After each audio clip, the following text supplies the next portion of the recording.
네, 앞서 오프닝에서 말씀을 드린 것처럼 오늘은 우리 실생활에 좀 밀접한 내용들을 한번 찾아보고자 합니다. 여러분들 운전하시는 분들 많으실 것 같은데요. 차 사고가 났을 때 뭐 3대7 혹은 7대3 아니면 5대5 얘기를 많이 하다가 결국에는 보험사에서 이렇게 해라라고 하면 그냥 그대로 따라하시는 분들이 많으실 것 같은데 이런 자동차 사고가 발생했을 때 과실 비율이 7년 만에 개정이 됐다고 합니다. 그래서 이 부분은 여러분들도 잘 알아두시면 손해보는 일은 없을 것 같아서 취재 기자와 함께 자세하게 내용 알아보도록 하겠습니다. 현재 스튜디오에 강은혜 기자 나와 있습니다. 어서 오십시오. 안녕하세요. 네, 안녕하세요.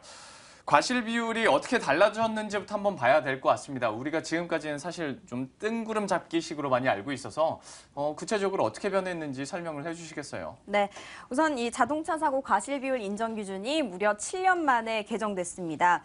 이 과실 비율 기준은 지난 2008년 9월에 한 번 개정이 됐었는데요. 그 이후에는 한 번도 수정이 된 적이 없습니다.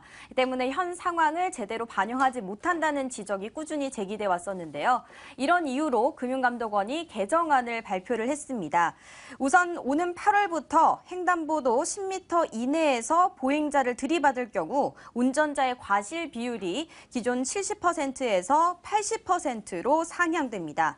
또 운전 중에 DMB를 시청하거나 조작하다가 사고가 나도 과실 비율이 10%포인트 가중됩니다. 그리고 자동차가 자전거 도로에서 자전거를 들이받을 경우에는 차량 운전자의 잘못이 100%로 적용됩니다. 자전거 도로에서는 자전거를 탄 채로 도로를 횡단할 수 있기 때문에 자전거 운전자가 더 우선시되기 때문인데요. 이 도로교통법에 따르면 차량 운전자는 자전거 횡단도 앞에서는 반드시 일시 정지를 해야 하는 의무가 있다고 합니다. 때문에 과실 비율이 더 무거워질 수밖에 없는 것인데요. 반대로 횡단보도에서는 보행자가 더 우선시되기 때문에 자전거 운전자는 반드시 자전거에서 내려서 횡단을 해야 한다고 합니다. 또 오토바이 운전자분들도 주의하셔야 하는데요. 이 오토바이는 인도로 갈 수가 없습니다. 이 통행이 금지돼 있는데요. 이 법률을 위반하고 인도로 주행하다가 사고를 낼 경우 앞으로는 오토바이 운전자 과실 비율이 기존 60에서 70%로 상향됩니다. 또 횡단보도에서 오토바이가 보행자를 칠 경우에는 오토바이 운전자의 과실 비율이 100%로 적용됩니다. 전체적으로 내용을 한번 종합을 해보자면 아무래도 운전자의 과실 비율이 조금 더 늘어난 것 같고 여러분들도 많이 평소에 짜증을 많이 느끼셨던 것이 길이 뭐 안 막힐 때는 오토바이가 자동차 도로로 다니다가 길이 막히면 갑자기 뭐 인도로 다니고 횡단보도로 막 유턴하고 네. 그러잖아요. 이 부분에 대해서도 조금 더 강력한 규제가 나타나는 것 같습니다. 사실 우리가 과실 비율에 대해서 얘기를 하는 이유가 과실 비율에 따라서 내가 내는 돈이 얼마냐 경제적인 어떤 돈 문제가 있다 보니까 좀 중요하게 그리고 여기에서 어떤 분쟁이나 다툼이 일어나는 걸 텐데 근데 뭐 말씀을 해주신 것처럼 사고에도 유형이 굉장히 많잖아요. 뭐 자동차끼리 뭐 사고가 나는 건 당연한 거고 네. 자동차와 뭐 오토바이와 사람 또 자전거와 자동차 유형별로도 이런 과실 비율이 그러면 아무래도 좀 다르지 않을까 싶은데 이 부분은 어떤가요? 네, 맞습니다. 말씀하신 대로 사고 유형이 여러 가지가 있잖아요. 예. 그래서 과실 비율이라는 게 딱 유형이 있습니다. 5가지로 크게 분류가 되는데요. 차대차, 또 차대 보행자, 차대 이륜차, 차대 자전거, 마지막으로 고속도로에서 사고가 일어났을 때 이렇게 5가지로 분류가 됩니다. 예. 이 앞으로 나중에 이렇게 한번 홈페이지나 여러 군데에서 이 사고 유형을 살펴보시면요, 이 사고 상황 앞에 숫자들이 나와 있을 겁니다. 네. 뭐 120, 377, 뭐 여러 가지 숫자들이 있는데요. 이 보시는 맨 앞에 있는 숫자가 사고 유형을 나타내는 겁니다. 뭐 예를 들어서 120일 경우에는 이 1이 차대 보행자 사고를 뜻합니다. 예. 또 뭐 377일 경우에 앞에 3은 차대 이륜차, 네. 또 453일 경우에 앞에 4는 차대 자전거, 예. 또 500대일 경우에는 이 5가 고속도로에서의 사고를 뜻한다고 합니다. 현재까지 이 과실 비율 유형은 총 239개가 존재합니다. 하지만 개정 후에는 여러 가지 기준들이 또 추가가 되면서 250개로 늘어나게 됩니다. 여러분들이 앞으로 살면서 다시는 더 이상 신경 쓰지 않고 보시지 않을 것 같아서 다시 한번 화면으로 좀 띄워드리도록 하겠습니다.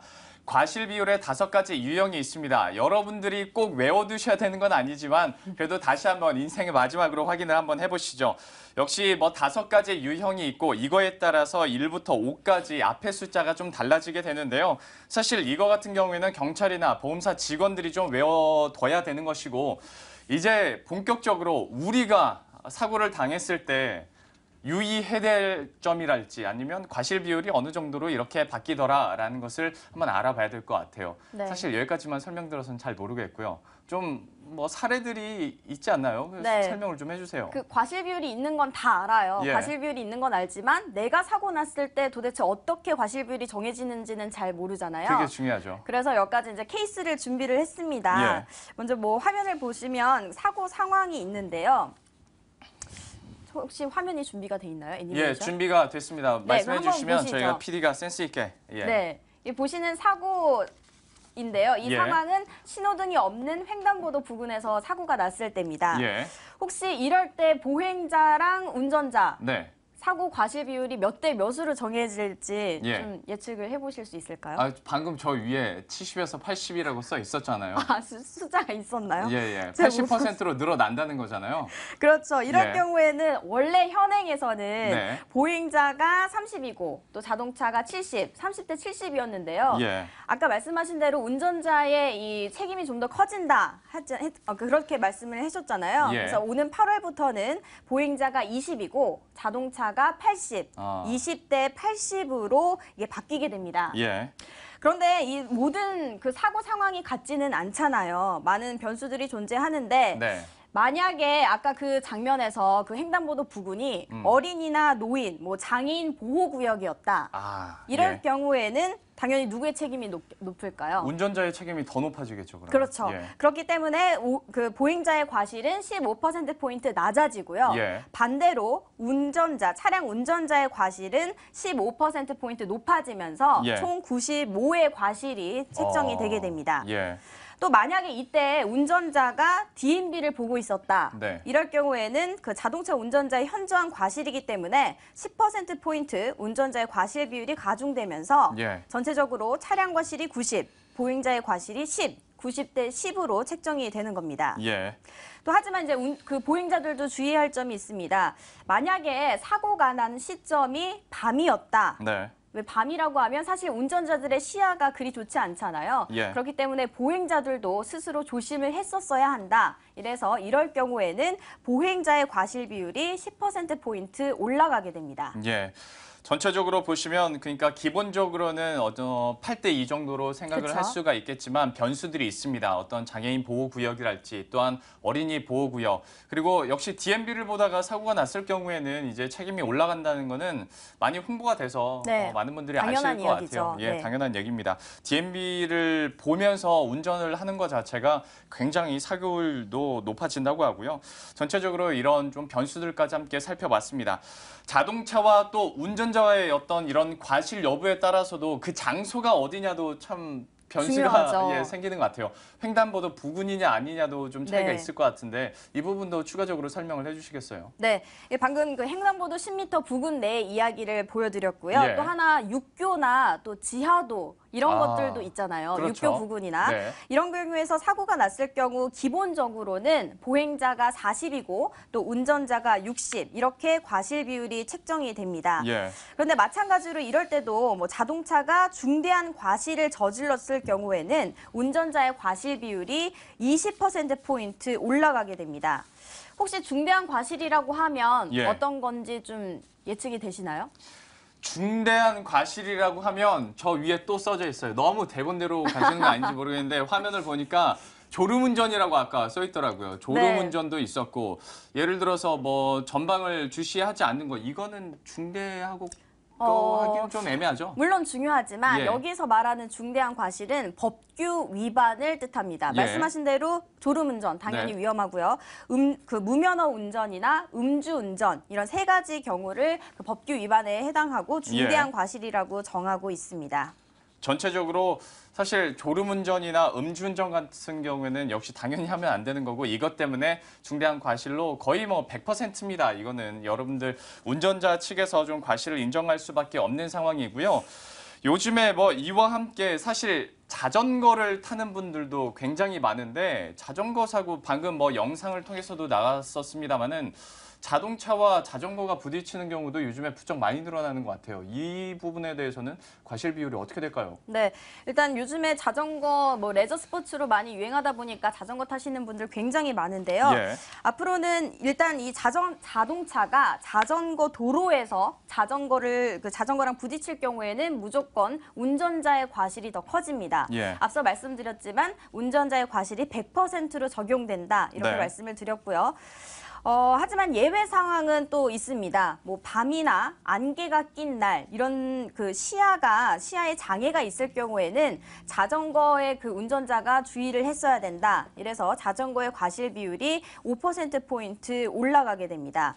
또 자전거 운전자도 또 뭐 현저한 과실이나 중과실의 경우에는 자전거 운전자의 과실 비율이 5에서 10% 올라가게 되는데요. 예.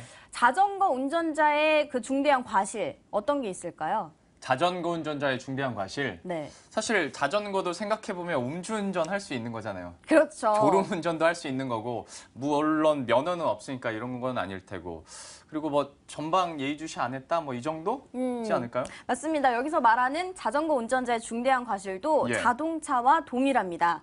제가 어저께 이게 그 금감원에서 보도 자료가 나오고 여러 가지 블랙박스를 봤는데요. 예. 자전거 운전하시는 분들 보니까 굉장히 주변을 제대로 보지 않아서 발생하는 사고가 굉장히 많더라고요. 예. 자전거 운전자라 할지라도 당연히 음주운전 안 되고요. 네. 또 전방 주시를 제대로 하지 않아서 뭐 달려오는 차를 보지 못했다, 뭐 한눈을 팔았다 이럴 경우에는 당연히 자전거 운전자의 책임이 크다는 결론으로 과실 비율이 5에서 10% 정도 올라가게 됩니다.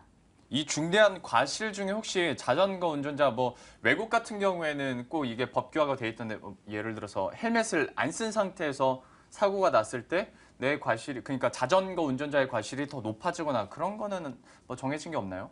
네, 사실 우리나라는 그만큼 잘 안 돼 있어요. 예. 이번에 자전거 도로에서 뭐 자동차가 자전거를 칠 경우에는 100% 과실이다 이런 것도 사실 신규로 적용된 거였거든요. 아, 그래요? 그래서 뭐 자전거 헬멧을 꼭 착용을 해야 하고 뭐 음주운전 안 되고 뭐 이런 것들이 법규화로 제정돼 있지는 않습니다. 예. 네, 하지만 앞으로 이제 이렇게 과실 비율이 정해지는 만큼 자전거 운전자도 또 자동차 운전자도 스스로 조심을 해야 된다. 뭐 이런 캠페인이나 이런 것들이 있을 뿐이지 아직 예. 법제화로 돼 있지는 않은 상황입니다. 그렇군요.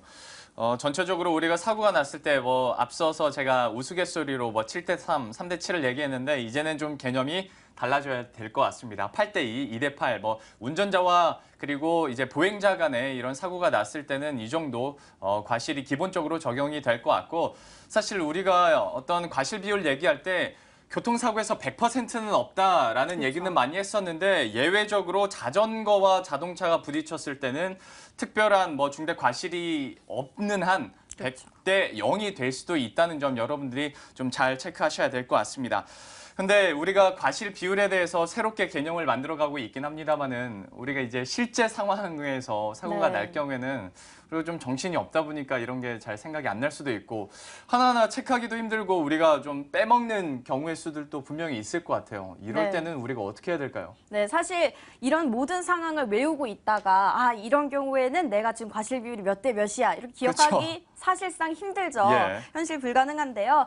그래서 앞으로 오는 8월부터는 금감원과 손해보험협회가 그 인터넷 홈페이지나 또 스마트폰 어플리케이션을 통해서 이 과실 비율에 관련된 서비스를 제공을 한다고 합니다. 그러니까 뭐 사고가 났을 때 자신이 사고가 발생한 그 장소나 사고 정황 등을 키워드로 입력을 하면 저절로 이 과실 비율을 계산을 해서 그 추정치를 알려주는 서비스인데요. 만약에 잘 만들어진다면 소비자들에게 굉장히 유용한 그런 서비스가 될 것 같습니다. 저는 금감원이나 손해보험협회 홈페이지에서 이런 게 있다고 해서 앞서서 나갔었던 뭐 과실, 뭐 비율 그냥 명목적으로 이론적으로만 체크돼 있을 줄 알았는데 상황을 입력하면 과실 비율이 계산이 된다고 하니까 정말 여러분들에게 좀 큰 도움이 되지 않을까 싶습니다. 자, 이렇게 해서 7년 만에 개정이 된 이런 자동차 사고 과실 비율에 대해서 전체적으로 사례와 함께 재밌게 알아봤습니다. 지금까지 강은혜 기자와 함께했네요. 고맙습니다.